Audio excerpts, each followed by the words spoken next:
Ya, selanjutnya kita ke indeks harga saham gabungan pemirsa, di mana terpantau IHSG pada perdagangan di sepanjang sesi 1 menguat 0,16%.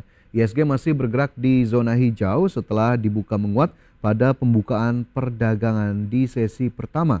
IHSG dibuka di 7.294, kemudian mengalami penguatan ke level tertinggi di 7.341,9.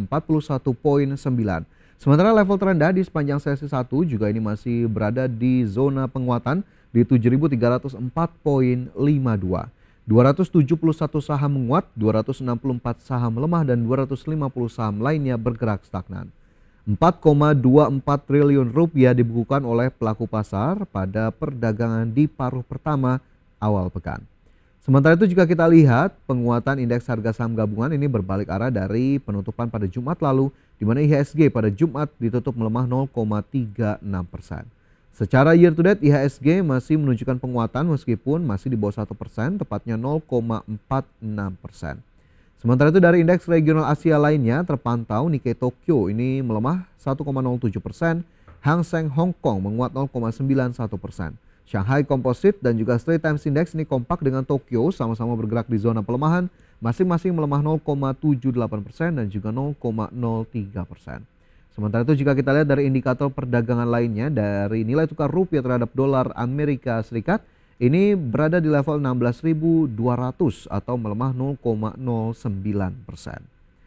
Dan bagaimana dengan sejumlah data dari perdagangan sesi pertama, kita cermati bersama pemirsa dari top gainer saham-saham yang masih mendukung penguatan IHSG sampai dengan penutupan di sesi pertama, diantaranya ada Brent yang menguat 3,44% ke level Rp9.025. Saham Adaro juga masuk top losers dengan penguatan 2,9% ke 3.190.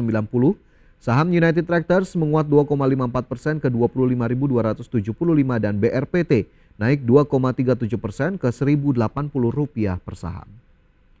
Sementara itu top losers ada saham TPIA turun 1,58% ke 9.325. Saham PTMP ini turun tajam 33,75% ke Rp53. ISEA turun 25% ke Rp282 dan juga saham Labs LABS ini turun 6,32% ke Rp178 per saham.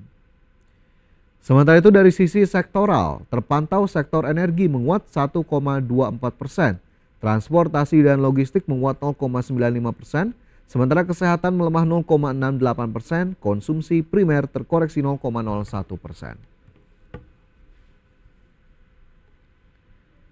Dan pemirsa, pastikan Anda masih bersama kami, informasi lainnya kami hadirkan usai jeda.